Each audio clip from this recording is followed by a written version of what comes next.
नमस्कार दोस्तों, केरला एक्सप्लोरिंग केरला की सीरीज़ में आज हम आपको केरला के कुछ बीचेस दिखाने वाले हैं, कुछ शानदार रिजॉर्ट्स दिखाने वाले हैं जो केरला के बीच के बिल्कुल साथ में है। बहुत ही शानदार, one of the best in Trivandrum, जो केरला की राजधानी है।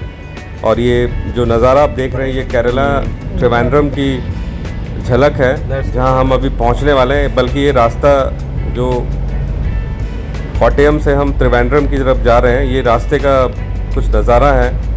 और त्रिवेंद्रम बेसिकली एक छोटा सा शहर है जो कोस्टल है, बेसिकली समुद्र के किनारे बसा हुआ शहर है। और यहाँ पे काफ़ी कुछ लोग बेसिकली मंदिर के लिए फेमस है और बीचेस के लिए फेमस है। कोवलम बीच जो यहाँ का वन ऑफ द बेस्ट बीच है। इसके अलावा और भी कई सारे बीचेज़ हैं, गवर्नमेंट के भी बीचेज़ हैं। तो आज हम आपको कोवलम बीच के बिल्कुल पास में एक शानदार 5 स्टार रिजॉर्ट्स दिखाने वाले हैं।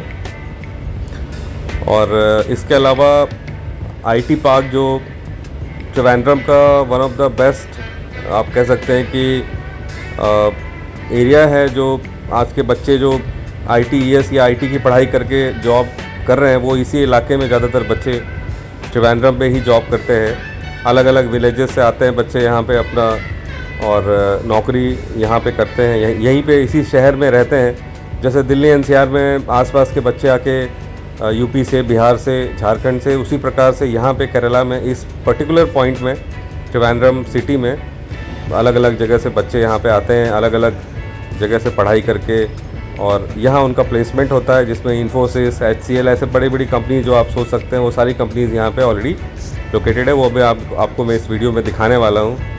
इसके अलावा यहाँ पे कुछ टूरिस्ट प्लेसेस हैं इसी रास्ते में, जो बेसिकली लोग यहाँ दूर दूर से घूमने आते हैं, तो वो भी मैं आपको इस वीडियो में दिखाने वाला हूँ। ये बेसिकली त्रिवेंद्रम जाने का रास्ता है। और ये रास्ते में जटायु अर्थ सेंटर, जो ऊपर आपको एक पहाड़ के ऊपर एक जटायु यानी कि एक बर्ड है, जटायु एक बर्ड को कहते हैं। रामायण में जटायु बर्ड ने ही सीता माता का जब हरण हो रहा था, जब रावण सीता माता का एक तरह से आप हरण करके लेके जा रहे थे, तो जटायु ने ही छुड़ाने की कोशिश की थी और रावण ने जटायु का पर काट दिया था और वो नीचे गिर गया था। तो इसी पहाड़ पे वो जटायु गिरा था, ऐसा मान्यता है। तो यहाँ पे लोग दूर दूर से घूमने आते हैं। यहाँ से इसकी एंट्रेंस होती है बेसिकली, ये जो सामने बोर्ड नज़र आ रहा है, यहाँ से इसकी एंट्रेंस होती है। तो खैर हमारे पास इतना टाइम नहीं था, इसलिए हम लोगों ने दूर से ही देख लिया। नेक्स्ट टाइम जब हम आएंगे तो यहाँ पे ज़रूर जाएंगे। और वैसे ऐसे कई सारे यहाँ पे म्यूज़ियम्स हैं, ज़ू है और भी कई सारी चीज़ें हैं, वैक्स म्यूज़ियम है। इसी शहर में, इसी त्रिवेंद्रम में पद्मनाभ स्वामी टेम्पल है। वैसे इसका प्रोनाउंसिएशन कुछ अलग तरीके से होता है, बट मैं अपने स्टाइल में आपको बताया बेसिकली। और ये विष्णु जी का मंदिर है, जहाँ पे अभी बीच में सुना होगा आपने, खजाना मिला था सोने का खूब सारा। तो एनीवेज़ अभी मैं आपको मंदिर का भी दर्शन कराऊंगा। पहले आप ये जगह देखिए जो आपके सामने नज़र आ रहा है। ये पूरा IT हब है त्रिवेंद्रम का। बहुत ही खूबसूरत तरीके से ऐसा लग रहा है जैसे रिजॉर्ट है, but exactly it's not a resort, it's a IT hub. और इसमें कई सारे शॉपिंग मॉल्स भी हैं। ये मेन सिटी का सबसे मेन एरिया है। रात में अलग ही नज़ारा होता है यहाँ का। भी तो हम लोग दिन में यहाँ से क्रॉस कर रहे हैं। ये बेसिकली एक ब्रिज है, kind of flyover you can say. जैसे दिल्ली NCR या किसी भी मेट्रोपॉलिटन बॉम्बे में, पुणे में जो भी हाईवे आपने देखा है, बिल्कुल वैसे ही हाईवे यहाँ पे बना हुआ है। और डेवलपमेंट हमें दिख रही है यहाँ पे, डेवलपमेंट तेज़ी है। डेवलपमेंट में काफ़ी अच्छे लेवल पे डेवलपमेंट हो रही है, चाहे किसी की भी सरकार हो यहाँ पे, लेकिन काम अच्छा हो रहा है। साफ़ सुथरी जगह है, नीट एंड क्लीन है। और हालांकि यहाँ मेट्रो अभी नहीं पहुँचा है, लेकिन इसके अलावा बाकी जो फैसिलिटी है, लेफ्ट हैंड साइड में आप देख सकते हैं, जो बड़ी सी बिल्डिंग नज़र आ रही है, ये पूरा एलिवेटेड पार्किंग है। तो यहाँ पे पार्किंग की भी पूरी व्यवस्था की गई है, ताकि अननेसेसरीली कार्स या जो भी व्हीकल्स हैं वो ऐसे रोड पे खड़ा ना हो। और साफ़ सफाई का भी पूरा ध्यान रखा जाता है ऐसे शहर में। ये लगता है जैसे फॉरेन कंट्री में हम आ चुके हैं, लेकिन इट्स है बेसिकली त्रिवेंद्रम। और टूरिस्ट बेसिकली यहाँ पे आते हैं, तो टूरिस्ट ज़्यादातर समुद्र के किनारे या फिर वो जनरली मतलब होटल या रिजॉर्ट्स में जाते हैं जो बीचेस के किनारे होते हैं, वहाँ एंजॉय करते हैं। जैसे गोवा में आप एंजॉय करते हो, वैसे ही यहाँ पे भी बीचेस का कल्चर है और आपको सी फूड वगैरह खाने को मिलता है। यहाँ पे बड़ा अच्छा एटमॉस्फेयर है, लोग एक दूसरे का बड़ा ख्याल रखते हैं। जो यहाँ पे कैब्स वगैरह की सर्विसेज है वो आपको प्रॉपर गाइड करते हैं कि कहाँ जाना है, कैसे जाना है, कितना टाइम कहाँ पे लगना है, कितना पैसा लगना है, वो सारी चीज़ें। मतलब अगर आपको ये जगह घूमना है तो आप बिल्कुल निश्चिंत होकर यहाँ पे आ सकते हैं। और आजकल तो बहुत सारे पैकेजेस भी मिलने लगे हैं जिसमें कि आपको 6 डेज़ 7 डेज़ का पूरा एक पैकेज मिलता है, तो उसमें आप पूरा केरला कवर कर सकते हैं। हालांकि हम लोग तो खैर अपनी फैमिली ट्रिप में आए हुए हैं, तो हम लोग अपने हिसाब से जहाँ हमें मन कर रहा है वहाँ घूम रहे हैं, या हम जहाँ हमें जाना है, जिनसे मिलना है, हम अपने हिसाब से जा रहे हैं। बट ये हमने एक कैब हायर किया हुआ है, तो कैब से हम बेसिकली अभी अपने डेस्टिनेशन जो हमें बीच रिजॉर्ट में जाना है वहाँ हम जा रहे हैं, और ऑलमोस्ट हम वहाँ पहुँचने वाले हैं। मतलब ये पूरा ये जो आप ये समझो कि आपका तो ये जो डिस्टेंस है, हमने लगभग 3 घंटे की डिस्टेंस तय की है। पतनमथिट्टा डिस्ट्रिक्ट बेसिकली वहाँ से जो कोट्टयम एरिया है, कोट्टयम से जहाँ हम रहते हैं वहाँ से यहाँ आने में 3 साढ़े 3 घंटे का समय लगता है। बीच में थोड़ा हॉल्ट भी था, रास्ते में हमने लंच भी किया, क्योंकि हमारा जो बेसिकली चेक इन है वो 2 बजे का है, और हम ऑलमोस्ट 2 बजने वाला, हम लोग यहाँ 2 बजे ऑलमोस्ट पहुँच चुके हैं। और ये हम अपने डेस्टिनेशन की ओर ऑलमोस्ट पहुँच चुके हैं, मतलब एंट्री हो चुकी है हमारी। और आइए आपको हम अभी ये पूरा प्रॉपर्टी दिखाने वाले हैं आराम से। मतलब अभी सिंस अभी हम एंटर ही कर रहे हैं, तो it will take some time. और हम भी काफ़ी एक्साइटेड हैं, इवान भी काफ़ी एक्साइटेड है ये जगह अंदर एंजॉय करने के लिए। गोल्फ कार्ट्स आपको दिख रहे होंगे, इसको बुग्गी बोलते हैं यहाँ पे बेसिकली देसी भाषा में। तो अभी थोड़ी देर के बाद हम अपने पॉइंट में पहुँचेंगे बुग्गी से, और ये वो प्रॉपर्टी है जहाँ हम आज रुकने वाले हैं। और नेक्स्ट डे हमारा, आज फ्राइडे है, तो सैटरडे को हम पूरा फ्राइडे आज यहाँ पे बिताने वाले हैं। शाम आज हमारा नाइट स्टे यहीं पे होना है, और अगले दिन हम सैटरडे को यहाँ से लगभग 3-4 बजे यहाँ से हम चेकआउट कर जाएंगे। वैसे तो चेकआउट टाइमिंग यहाँ पे 12 बजे का है, बट हमने इनसे बात कर ली है, और हम यहाँ से लगभग 2:30-3 बजे यहाँ से चेकआउट कर जाएंगे। और फिर आपको मैं एक नए लोकेशन के बारे में भी बताने वाला हूँ, दिखाने वाला हूँ अगले सीरीज़ में, क्योंकि अभी मेरा केरला का सीरीज़ ख़त्म नहीं हुआ है। इसके बाद 1-2 और सीरीज़ में बनाऊँगा और आपको दिखाने वाला हूँ। तो फाइनली हम अपने डेस्टिनेशन में पहुँच चुके हैं। त्रिवेंद्रम में एक बीच रिज़ॉर्ट है, और यहाँ पे हम इंटर करने वाले हैं। ये हमारी एंट्री हो गई, और जैसे मैंने आपको बताया था बुग्गी में हमें, या फिर बुग्गी से हमें लेके जाया जाएगा। तो बुग्गी से हम जा रहे हैं अपने प्रॉपर लोकेशन पे, जहाँ पे हमने बुक किया है अपना छोटा सा एक cottage, you can say resort, जो कि बीच फेसिंग है और काफ़ी खूबसूरत। क्योंकि इससे पहले हम यहाँ पे आए नहीं है, फर्स्ट टाइम हम आ रहे हैं, ना हमें किसी ने रिकमेंड किया है। ये हमने खुद ही मेरी वाइफ ने खुद ही इंटरनेट पे सर्च करके रेटिंग्स वगैरह देख के, यहाँ का पिक्चर्स देख के फाइनल डिसाइड किया कि हाँ यहाँ पे हम स्टे करने वाले हैं। तो क्योंकि बीच के आसपास ऐसे कई सारे रिजॉर्ट्स हैं, ऐसे कई सारे होटल्स हैं, बट उनमें ये सबसे बेस्ट है, इसलिए हमने ये चूज़ किया है। और मुझे ऐसा लग रहा है कि आपको भी ये जगह देख के ये समझ में आ रहा है कि really it's very ultimate and awesome place. सामने पूरा शानदार, पूरा सी दूर तक नज़र आ रहा है, जो बिल्कुल इसका छोर नज़र नहीं आ रहा है। एक्चुअली हमें इसका अंत नहीं दिख रहा है, दैट इज़ सी। और सी की खासियत आप देखिए, कितनी तेज़ भाव है, कितना तेज़ इसका जो वेव्स है वो इतनी तेज़ है। नीचे रेड फ्लैग लगा हुआ है ताकि कोई वहाँ जा ना पाए। बड़ा मन कर रहा था यहाँ पे नीचे जाने का, समुद्र को टच करने का, वहाँ पे बीच के किनारे खेलने का, इवान के साथ भागने का, दौड़ने का। लेकिन सिंस ये लोग काफ़ी सिंसियर है, काफ़ी सारे सिक्योरिटी गार्ड्स यहाँ पे तैनात हैं ये देखने के लिए कि कोई अननेसेसरीली इधर उधर ना जाए। सेफ्टी का पूरा ख्याल रखते हैं ये लोग, और बहुत ही अल्टीमेट प्रॉपर्टी है। मेरे ख्याल से बीच के किनारे इंडिया में ऐसी बहुत ही लिमिटेड प्रॉपर्टीज़ होंगी, you can say 5 star category property.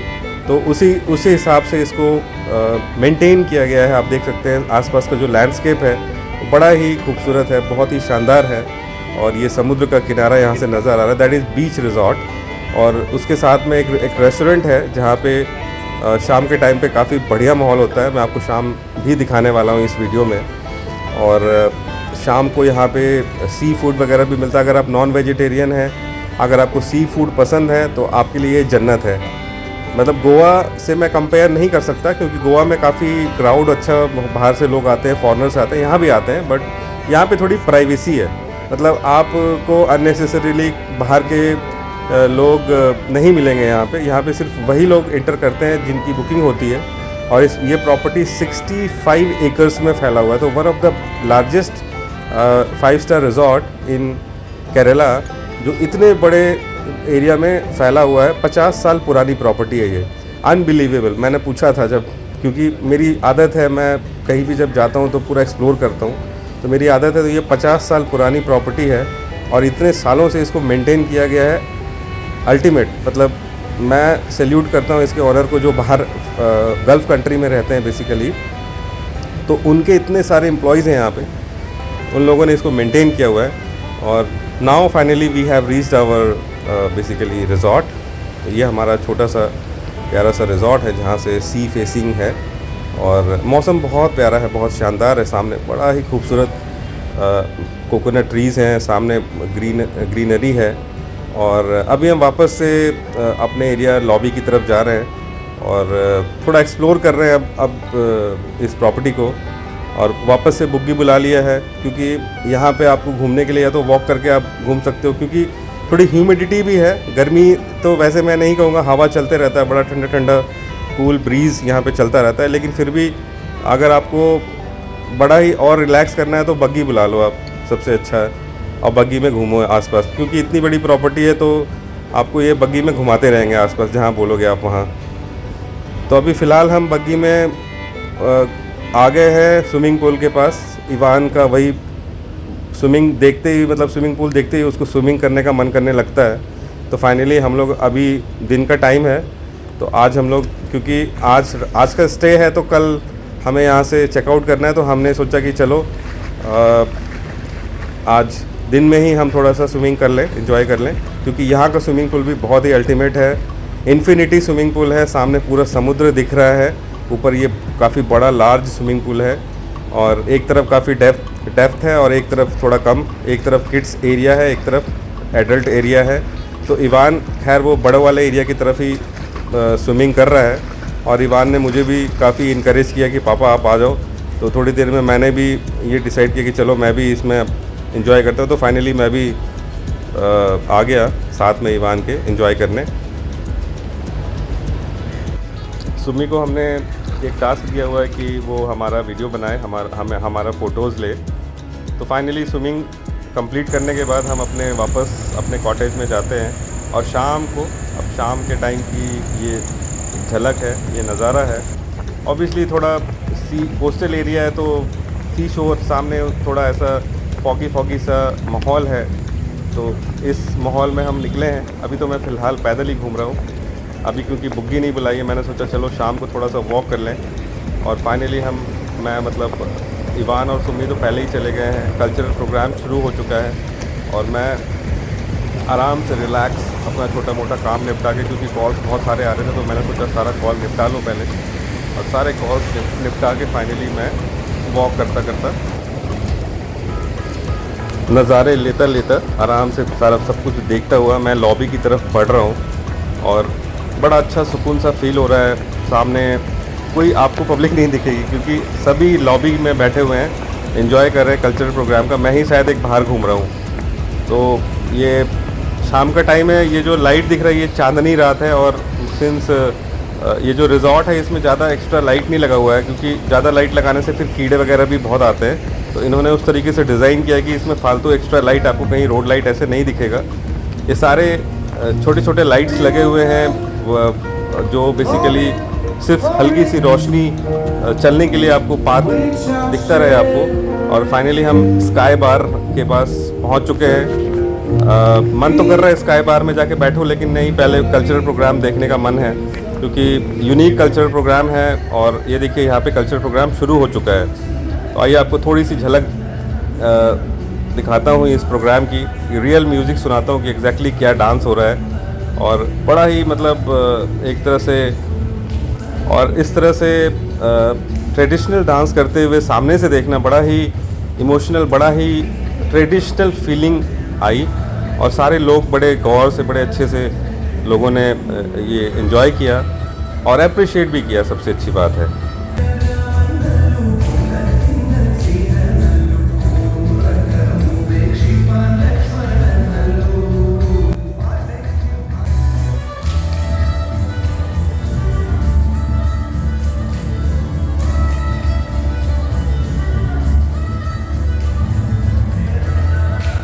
Culture programme में कथक देखने के बाद थोड़ी देर के बाद हम दूसरे इलाके में इसी लॉबी में दूसरे साइड चले गए। वहाँ पे कलरी पट्टू का वो हो रहा था, परफॉर्मेंस हो रहा था, जो लोकल आप कह सकते हैं साउथ इंडिया में, केरला में मार्शल आर्ट का एक फॉर्म है बेसिकली, जो एक ट्रेडिशनल आप कह सकते हैं काइंड ऑफ फाइटिंग स्किल्स है, जो वहाँ के लोकलाइट्स बहुत पुराने टाइम से, एंशिएंट टाइम से करते आ रहे हैं। और बड़ा ही धांसू, बड़ा ही शानदार, मतलब मज़ा आ गया देख के, जोश आ गया। आपको थोड़ा रियल दिखाता हूँ, साउंड सुनाता हूँ यहाँ का।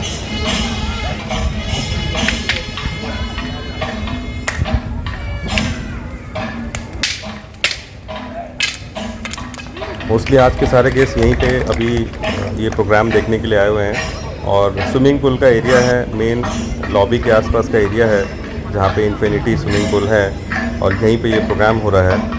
आइए नेक्स्ट परफॉर्मेंस देखते हैं, कलरी पट्टू, जो यहाँ का लोकल एक तरह का स्किल्स है, फाइटिंग स्किल्स, वो आपको दिखाते हैं।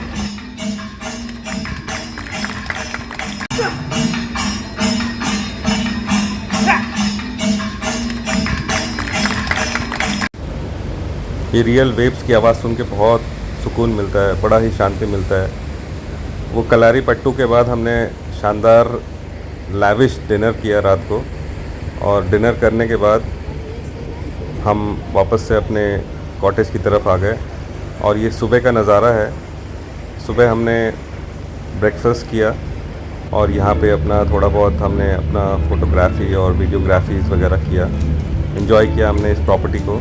क्योंकि अब हमें ऑलमोस्ट चेकआउट करना था, क्योंकि 12 बजे हमारा चेकआउट टाइम था, लेकिन हमने इनसे बात की हुई थी तो हम यहाँ से 2:30 या 3 बजे निकलने वाले थे, बट हमें 12 बजे तक रेडी होना था।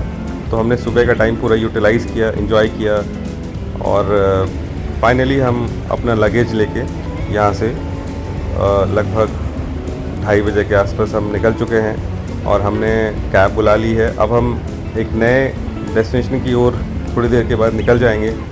इस प्रॉपर्टी को हमने एक दिन में काफ़ी एंजॉय किया, और मैं ये कहूँगा कि एक दिन काफ़ी नहीं है इस प्रॉपर्टी को एंजॉय करने के लिए, क्योंकि हमारे पास टाइम बहुत कम था। क्योंकि कल हमारा फ़्लाइट है, यानी कि आज, तो आज हमारा सैटरडे है, तो सैटरडे को हमारा फ़्लाइट है, हमें जाना है, क्योंकि हमारा ऑलरेडी पहले से सब कुछ सेट है प्रोग्राम। बट अगर आप चाहते हैं तो यहाँ पे आप 2 दिन ज़रूर रुक सकते हैं, क्योंकि करने को बहुत कुछ है इस प्रॉपर्टी में, और 2 दिन में आप यहाँ पे काफ़ी कुछ एंजॉय कर सकते हैं। क्योंकि इस 5 स्टार प्रॉपर्टी में बहुत कुछ आपको बेनिफिट्स दी जाती है, जो इसको आप एंजॉय कर सकते हो। आराम से 2 दिन तक यहाँ पे आप रुक सकते हैं।